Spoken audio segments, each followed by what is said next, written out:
I'm Ashton Addison from EventChain for Investment Pitch Media and FinTech News Network. And today on Blockchain Interviews, we have Simon Dixon, the CEO and co-founder of Bank to the Future. Simon, thank you so much for being on the show. It's a pleasure to have you here today. Great, thanks for having me. You're very welcome. Let's start with a little bit of background on Bank to the Future. Can you please give us an overview of the company and the solutions you're providing in the industry? Sure, yeah. BnkToTheFuture.com is an online investment platform for investing in fintech and crypto companies. We were the first securities business to enter the crypto space. We started in 2010, and we spent many years on the regulars. We're a SEMA registered company, and we have facilitated some of the largest funding rounds in crypto. So some of the companies that have gone on to become the largest companies. So companies like Bitfinex, Bitstamp, Kraken, BitPay, and over 100 others. So we do primary offerings and secondary offerings whereby you can buy and sell equity in companies, which is obviously very different from tokens and security tokens and other products. Mm-hmm. Very interesting. Now, if I got this right, investors are investing just equity in mainly blockchain platforms. Is there a reason that you guys strayed away from token offerings, and also security offerings have been something that's been more popular, growing now throughout 2019? So we've been through the whole process. So when we started, there was only Bitcoin. I was working in investment banking in 2006, and then I was invited to speak at the first Bitcoin conference in the world in Prague. And we launched a platform in 2010, just after Bitcoin was created or started the platform. It took several years in regulations. And then around about 2015 was when we started to do some of the larger funding rounds. The token side only really started in 2013. One of our first deals that we did was Ethereum, a mining part. And we did many of the earlier token sales like a Factum, Storage, MadeSafe, and various others. But what we did is we always did things in compliance with securities laws. So we put together a contract that gave people entitlement to these tokens. And more recently, everyone started to get interested in our industry through security tokens. And we've invested and put deals on the platform for many of the companies like Securitize and more recently DX Exchange, and many other companies that are involved in the growth of the security token industry. Mm-hmm. That's very interesting. So is it possible for any investors or VCs or fund managers to invest into the offerings on Bank to the Future? I'm guessing that there's a KYC that's needed, and are there geographic restrictions to who can invest? Sure. As a registered securities business, then we have to adhere to global securities laws, our local securities laws, and also anti-money laundering laws. So if a country is restricted for anti-money laundering sanctions reasons, then we're prohibited from dealing with such countries. But what we have done is anybody that is able to compliantly invest, then we've done custom onboarding processes for many different jurisdictions. So as we have subsidiaries within our company that are regulated in different countries. So if you're from the US, then you would go through our US broker-dealer. And so we put together custom onboarding processes to open up the pool to as many investors that are legally and compliantly allowed to invest depending on your jurisdiction. So if the rules change in your country, then we will make an update to our onboarding process and allow for such. But this is a high risk, high return asset class. Mm-hmm. And it's most suited to people that can afford to speculate in such a high risk, high return environment. And it's long-term patient investments as well. Yep, I completely agree. Now, in the industry with Bank to the Future, are there other investment platforms that are doing similar things to you guys? And what makes you different? What's your competitive advantage? So the background is that go back to 2010 when we started, there were about 3 companies in the UK that were looking to allow for equity online and do online venture capital. We were one of them. And it took us approximately 4 years to get the UK regulator to agree to that. And later that led to legislative changes in countries like the US through Jobs Act and various other things. So there's a couple of different industries.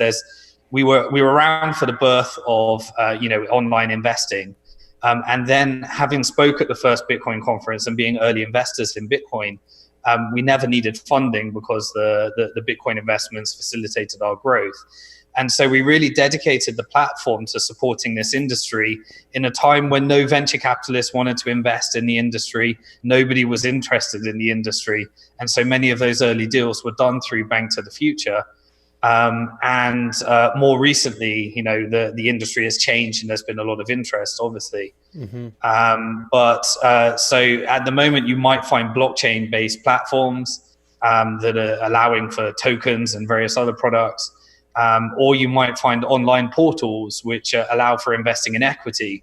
But as far as I know, we're the only equity platform that specializes in fintech and has been around for the whole growth. And we're now investors in 120 different companies, 6 of which have gone on to become multi-billion-dollar unicorns. Wow, that's great.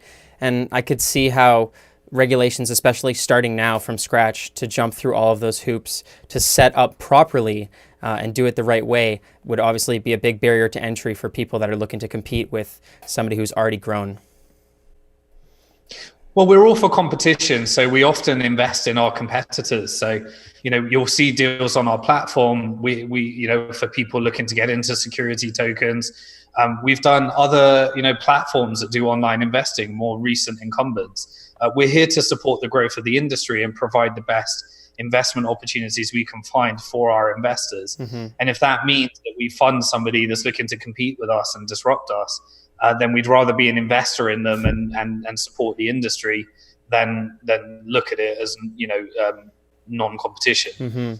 That's very interesting. And how many deals has Bank to the Future done since inception? And also, what does the assets under management look like for Bank to the Future in the portfolio right now? So we've done approximately 120 deals, and we facilitated investments to the tune of $750 million in funding rounds listed on our platform. Some of the equity that we hold includes companies like Coinbase, Ripple Labs, the company. Many people might own XRP, the token, but actually the largest holder of XRP is Ripple Labs, the company.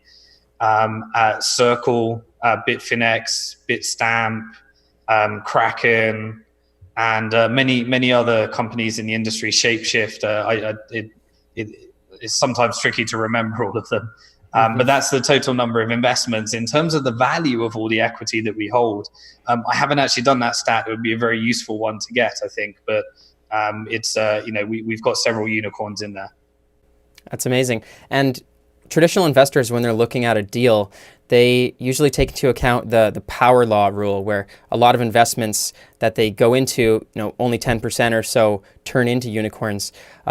This space has been extraordinary in the last 10 years. Have you noticed that a large amount of the deals that have been through Bank to the Future are all successful? And have you broken that power law? So let's look at doing some stats now. So we've had 120 deals. 6 of them have gone on to become multi-billion-dollar unicorns. So that's about, if I'm doing my maths right, that's about 5%. But then there's been also ultra high return opportunities. Like we were investing in Ethereum mining right from the beginning. Some of the investors, they actually invested in the Ethereum mining product, and they haven't actually logged back in their account and withdraw those ETH. And some of them, they hold incredible wealth on the platform that they haven't even looked at. So wow. It's pretty interesting. Bitfinex was the hack recovery equity round that we did, was one of the more profitable opportunities. Bitstamp was an exit. They recently got acquired, and giving people a return there. But at the same time, I would say that it is still, meeting that 10% rule. We probably had, of the 120, 12 ultra successful deals. The others are sitting around in the middle, seeing if they're going to reach their hockey stick growth yet. And we've had several bankruptcies. So it is all about diversification. We started the platform because I just wanted to diversify widely. I believed that this was a disruption of a multi-trillion-dollar traditional financial industry. And I didn't know which companies was going to invest in. So I was one of the first customers for Bank to the Future because I just wanted to diversify widely and spread over lots of different opportunities. Yeah, that's really interesting, Simon. And how does the revenue model work with Bank to the Future? Is it like a traditional portfolio investment management where there's a 2 in 20, or how do you guys profit? Yeah, so when the issuer raises funding through our platform, in most cases, then we would get 5% of whatever we end up investing through the platform. Mm-hmm. We don't charge any management fees or ongoing fees, but we do charge the investor 5% of any returns that they make. So we would hold everything through one of our SPV structures, and we would do that for free. But if the company goes on to get acquired or exits, or pays any dividends, then we would with the investor on the cap table, we pull together all the other investors, we would distribute to them, and we would charge a 5% fee on any dividends or returns that are distributed. So, I mean, that keeps us in line whereby the highest returns are made if the companies succeed, as opposed to just being a broker. We're looking to support the companies and our portfolio companies because the highest returns are made for us when there's a distribution. Yeah, that's great. And can you talk a little bit about the secondary market that you have for trading equities?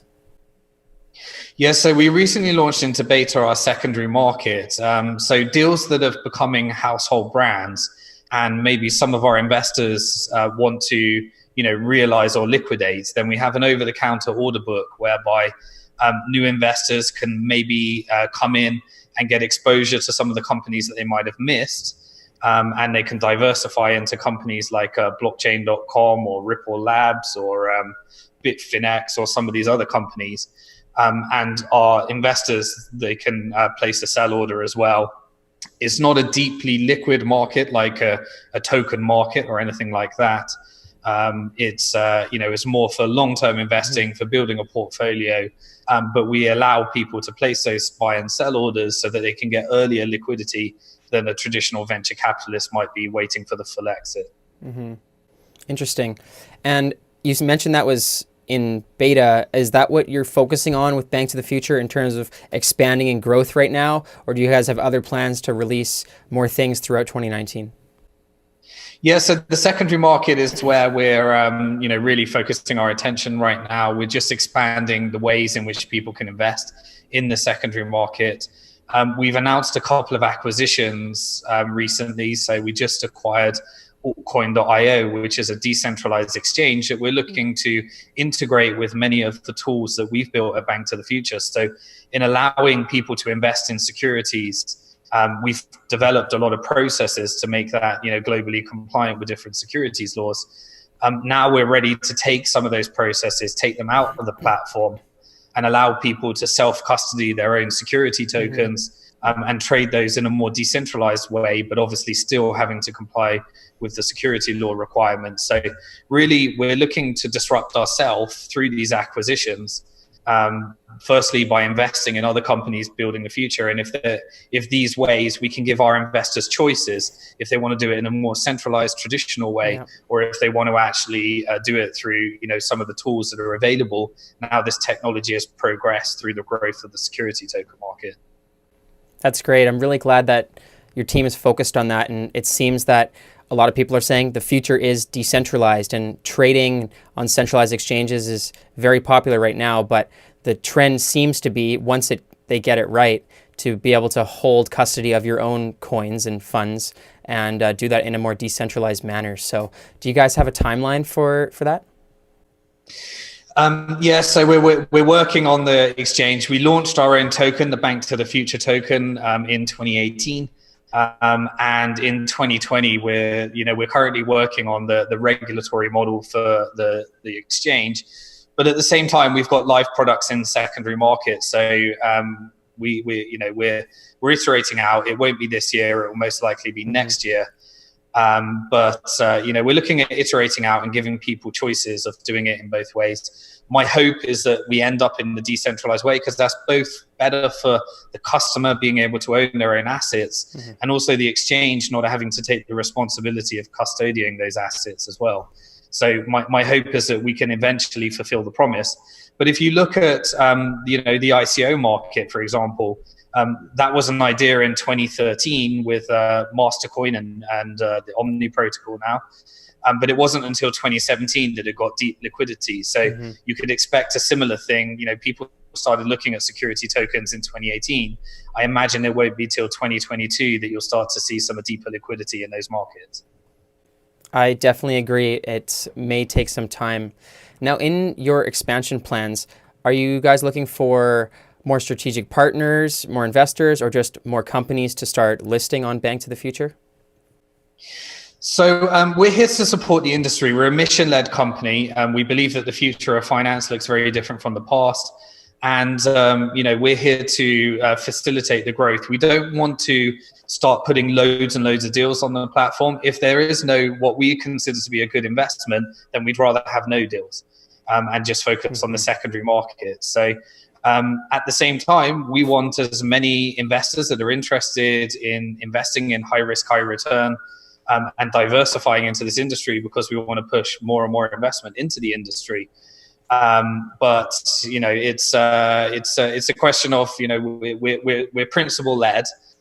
We're looking to support the growth of the industry, and we believe that more and more people. We've now got 87,000 high net worth investors, so we can get funding round done pretty quickly. And if people own our token, they can stake it and they get priority access to deals, and they can also get discounts off trading fees as well when using our secondary market.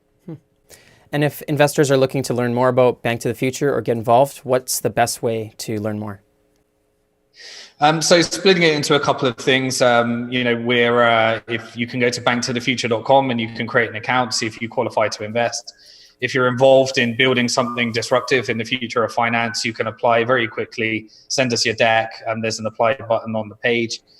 We go live every single week on our YouTube channel at BnkToTheFuture.com, giving investors updates on roadmap. And me personally, if you're more interested in Bitcoin politics and that type of stuff, then I personally use my Twitter channel and my YouTube channel, Simon Dixon, to give regular updates on how I see the economy, which is different to the Bank to the Future, which is purely for investors. That's great. Well, I'll leave those links in the description box below for the viewers. And that's all the time that we have today, Simon. But I really appreciate you coming on and speaking about Bank to the Future. Let's follow up in the near future. Awesome. Thank you.